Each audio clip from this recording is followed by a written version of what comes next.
Hello friends, মিঠুর পাকশালায় আপনাদের সবাইকে স্বাগত। আজ আমি 1 কাপ ওটস ও কিছু বেসন দিয়ে ভীষণই হেলদি ও টেস্টি একটা রেসিপি আপনাদের সাথে শেয়ার করছি। এই জন্য প্রথমে একটা স্ট্রেনারের মধ্যে মেজারিং কাপ মেপে 1/2 কাপ পরিমাণে বেসন নিয়েছি। বেসনটাকে খুব ভালো করে স্ট্রেনারে করে একটু চেলে পরিষ্কার করে নিচ্ছি। তো দেখুন, বেসনটা খুব ভালো করে পরিষ্কার করে নিয়েছি। এরপর এখানে যে কাপ মেপে আমি বেসন নিয়েছি ওই কাপের 1 কাপ জল দিয়ে দেব। তো প্রথমে কিছুটা জল দিয়ে আগে মিশিয়ে নেব, পরে বাকি যে জলটা রয়েছে সেই জলটা পুরোটাই দিয়ে দেবো। তারপর এটা একটা বেশ পাতলা মতো ব্যাটার রেডি করে নেব। তো বন্ধুরা, আজকের রেসিপিটার নামমাত্র তেলে রেডি হয়ে যাবে, ভীষণই হেলদি একটা রেসিপিটা যদি ভালো লেগে থাকে তাহলে অবশ্যই একটু বন্ধুদের সাথে শেয়ার করে দেবেন, এবং রেসিপি ভালো লেগে থাকলে একটা লাইক করতে ভুলবেন না। তো দেখুন, যে জলটা ছিল সেই জলটা আবারও দিয়ে দিয়েছি, তারপর খুব ভালো করে মিশিয়ে নিচ্ছি। দেখতেই পাচ্ছেন একটা বেশ পাতলা মতো ব্যাটার রেডি হয়েছে। এরপর এখানে মেজারিং কাপ মেপে 1/2 কাপ পরিমাণে এখানে ওটস দিলাম। ওটসটাকে এভাবে আমি গোটা গোটাই দিয়ে দিয়েছি। আপনারা চাইলে এটাকে গুঁড়ো করেও ব্যবহার করতে পারেন, কিন্তু ওটস যেহেতু ভিজে থাকলে খুব ভালো মতো নরম হয়ে যায়, সেজন্য এটাকে আর গুঁড়ো করার প্রয়োজন নেই। তো দেখুন, প্রথমে ওটসটা ব্যাটারের মধ্যে দিয়ে খুব ভালো করে মিশিয়ে নিলাম। এরপর এখানে দিয়ে দিচ্ছি ওই কাপ মেপে 1/2 কাপ পরিমাণে এখানে চিড়ে এবং ওটস এই দুটো একসাথে খুব ভালো করে আবারও মিশিয়ে নিচ্ছি। চিড়ে দেওয়ার কারণে এটা ভীষণই খাস্তা ও মুচমুচে মতো রেডি হবে। তো দেখুন, চিড়েটা দিয়ে খুব ভালো করে আবারও সব কিছুর সাথে মিশিয়ে নিচ্ছি। তারপর এটাকে রেস্টে রেখে দেবো 5 মিনিটের জন্য, যাতে ওটস এবং চিড়ে দুটোই এই বেসনের ব্যাটারের মধ্যে খুব ভালো মতো ভিজে যায়।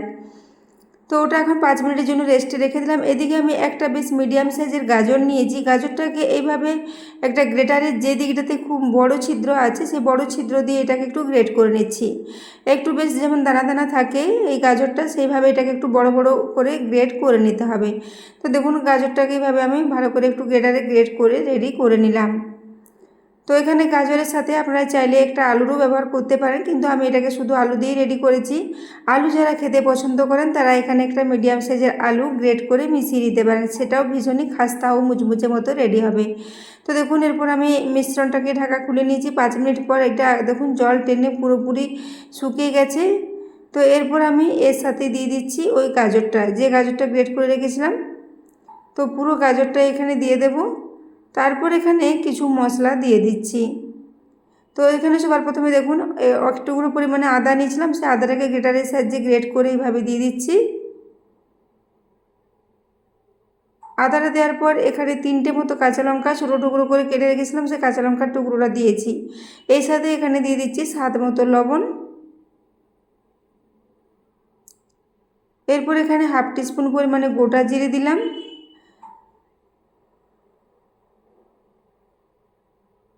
এই সাথে এখানে দিয়ে দিচ্ছি 1/2 টিস্পুন পরিমাণে ধনে গুঁড়ো, এবং এখানে দিয়ে দিলাম চিলি ফ্লেক্স প্রায় 1/2 টিস্পুনের মতো এখানে দিয়েছি। এরপর এখানে দিয়ে দিচ্ছি হিং। যেহেতু এখানে বেসন দিয়েছি, বেসনের সাথে হিং দিলে ফ্লেভারটা ভীষণই ভালো হয়। এবং ওরই সাথে দিয়ে দিলাম আবারও 1/2 টিস্পুন পরিমাণে একটু জোয়ান, এবং সব শেষে দিয়ে দিচ্ছি এখানে কসুরি মেথি প্রায় 1.5 চা চামচ পরিমাণে। তবে কসুরি মেথির পরিবর্তে কুচনো ধনে পাতাও দেওয়া যেতে পারে। তো এরপর আমি সব কিছু খুব ভালো করে মিশিয়ে নিচ্ছি। এখানে আর জল দেওয়ার কোনো প্রয়োজন নেই। এই গাজরের সাথে লবণ দেওয়ার কারণে এর থেকে কিছুটা জল বেরিয়ে আসবে, তা দিয়ে এই মিশ্রণটা খুব ভালো মতো রেডি হয়ে যাবে। এর একটা বেশ নরম মতো ডো রেডি করে নিচ্ছি। তো দেখুন, এটাকে ক্রমাগত এভাবে নাড়াচাড়া করতে করতে খুব ভালো করে মিশিয়ে নেব। তো এখানে আমি হলুদ গুঁড়ো একটু দিতে ভুলে গিয়েছিলাম, সেজন্য প্রায় 1/4 টিস্পুন পরিমাণে একটু হলুদের গুঁড়ো দিয়ে দিলাম। হলুদের গুঁড়োটা দেওয়ার পর সব কিছুর সাথে খুব ভালো করে আবারও মিশিয়ে নিচ্ছি। এখানে দেখতে পাচ্ছেন মিশ্রণটা খুবই নরম আছে, একটা বেশ নরম মতো ডো এখানে রেডি করে নিচ্ছি। তো বন্ধুরা, আজকের রেসিপিটা ভীষণই হেলদি, একদমই তেল ছাড়া এটা রেডি হয়ে যাবে। তো আপনাদের রেসিপিটা যদি ভালো লেগে থাকে তাহলে অবশ্যই চ্যানেলটি সাবস্ক্রাইব করে আমার পাশে থাকবেন, এবং পাশে থাকা বেল আইকনটি অবশ্যই প্রেস করে রাখবেন, তাহলে আমি যে কোনো নোটিফিকেশানে ছাড়ি না কেন তো সবার আগে আপনার কাছে পৌঁছে যাবে। তো দেখুন, এরপর আমি একটা চাকতি নিয়েছি, তাতে কিছুটা তেল মাখিয়ে নিলাম। এরপর ওই যে ডোটা রেডি করে রেখেছিলাম সেই ডোটাকে নিয়ে আবার একটু হাতে করে মাখিয়ে নিচ্ছি। তেল হাতে করে এইভাবে আবার একটু ভালো করে মেখে নিয়েছি।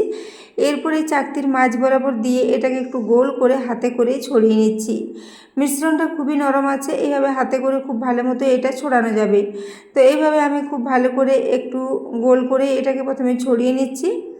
এভাবে একটু মোটা করে এটাকে রাখতে হবে, খুব বেশি পাতলা করলে চলবে না। তো দেখুন, এভাবে আমি এটাকে একটু গোল করে রেডি করে নিয়েছি। তারপর একটা ছুরির সাহায্যে সাইডের অংশগুলো এভাবে একটু কেটে নেব। তারপর এটাকে একটা চৌকো শেপে রেডি করে নেব।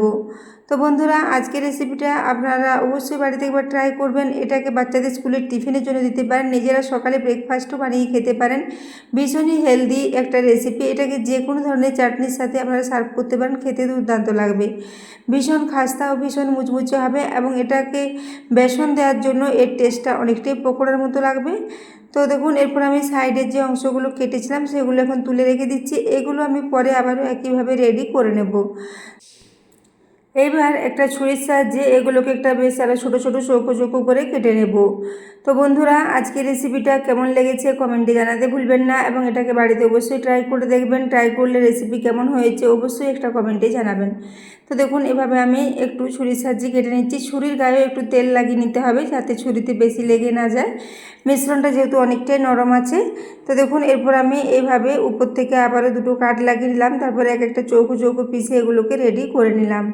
তো এরপর আমি প্রত্যেকটা পিসকে একটু আলাদা করে নেব এবং সাইডে এই যে গাজরটা গ্রেট করে দিচ্ছি সেগুলো একটু বেড়ে আছে, তো সেগুলো একটু হাতে করে এইভাবে ঠিকঠাক করে এটাকে রেডি করে নিচ্ছি। তো এইভাবে আমি প্রত্যেকটাকে আলাদা আলাদা করে তুলে নেব এখান থেকে এবং সেগুলো একটু ঠিকঠাকভাবে এইভাবে চৌকো শেপে রেডি করে নেব। তো বন্ধুরা, ভীষণই সহজ পদ্ধতিতে ভীষণই চটজলদি রেডি হয়ে যায়। এটাকে আপনারা বিকেলে চায়ের সাথেও সার্ভ করতে পারেন, খেতে কিন্তু ভীষণই ভালো লাগবে। তো দেখুন, এরপর একটা প্লেটে এইভাবে একে একে এগুলোকে এখান থেকে তুলে রেডি করে নিচ্ছি। তো এইভাবে দেখুন, তেল লাগিয়ে রাখার কারণে এগুলো খুব সহজেই চাকতি থেকে উঠে আসবে, একদমই কিন্তু লেগে থাকবে না। তারপর এগুলোকে এইভাবে সবগুলোই তুলে নিয়ে আলাদা আলাদা করে নিচ্ছি। তো দেখুন, প্রথমে দুটো আমি আলাদা করে নিয়েছি, তারপর সবগুলোকে এইভাবে আলাদা করে নেব এবং বাকি যে অংশগুলো তুলে রেখেছি সেগুলো দিয়েও একইভাবে এগুলোকে রেডি করে নেব। তো এখন দেখুন, সবগুলো এইভাবে রেডি করে নিয়েছি এবং যে অংশগুলো কেটে রেখেছিলাম সেটা দিয়েও আবারও এখানে কয়েকটা রেডি করে নিয়েছি। তো এদিকে আমি গ্যাসে একটা ফ্রাই প্যান বসিয়ে রেখেছি, তাতে দিয়ে দিচ্ছি বাটার। তো এখানে 1 চা চামচ ভর্তি করে বাটারটা দিয়ে দিলাম। বাটারটাকে দিয়ে এই ফ্রাই প্যানে একটু ভালো করে ছড়িয়ে নিচ্ছি যতক্ষণ না বাটারটা মেল্ট হচ্ছে। তো দেখুন, বাটারটা এখন খুব ভালো মতো মেল্ট হয়ে গেছে। এরপর ওই যে এগুলো চৌকো পিসে রেডি করে রেখেছি ওগুলো আমি একটা একটা করে দিয়ে দিচ্ছি। তো আজকের এই রেসিপিটা বন্ধুরা আপনারা যে কোনো চাটনির সাথে সার্ভ করতে পারেন, এমনকি বিকেলের চায়ের সাথেও সার্ভ করতে পারেন। সব ক্ষেত্রে এটা কিন্তু খেতে ভীষণই ভালো লাগবে। তো দেখুন, এরপর আমি একে একে সবগুলো একেবারে দেওয়া যাবে না, যতগুলো দেওয়া যাবে দিয়ে দিলাম। তারপর এগুলোকে একটু মিডিয়াম ফ্লেমে উল্টে পাল্টে প্রায় 5 থেকে 6 মিনিট ধরে সময় নিয়ে ভেজে নেব। তো দেখুন, গ্যাসের ফ্লেমটা মিডিয়ামে রেখেছি। এরপর একদিকটা প্রায় 1.5 থেকে 2 মিনিট মতো একটু ভেজে নিয়েছি, তারপর এগুলো উল্টে দিচ্ছি। তো নিচের দিকটা এখন দেখুন একটু হালকা হালকা কালার এসেছে। এইভাবে ক্রমাগত উল্টে পাল্টে এগুলোকে প্রায় 5 থেকে 6 মিনিট সময় নিয়ে একটু ভেজে নেব এবং এগুলো ভেজে নেওয়ার পর এগুলো ভীষণ খাস্তা মতো রেডি হয়েছিল। যেহেতু এর সাথে চিড়ে দেওয়া আছে, চিড়ে দেওয়ার কারণে এটা ভীষণ খাস্তা ও মুচমুচে মতো রেডি হবে। তো দেখতে পাচ্ছেন, এরপর এগুলোকে উল্টে পাল্টে খুব ভালো করে ফ্রাই করে নিয়েছি। অল্প বাটার দিয়ে এগুলো কিন্তু ভীষণ ভালো মতো ফ্রাই হয়ে গেছে এবং কালারটাও খুবই সুন্দর এসেছে। এরপর এগুলোকে একে একে আমি একটা প্লেটে তুলে নিচ্ছি এবং বাকি যে কটা আবারও রয়েছে সেগুলোকে একইভাবে অল্প বাটার দিয়ে আবারও ভেজে নেব।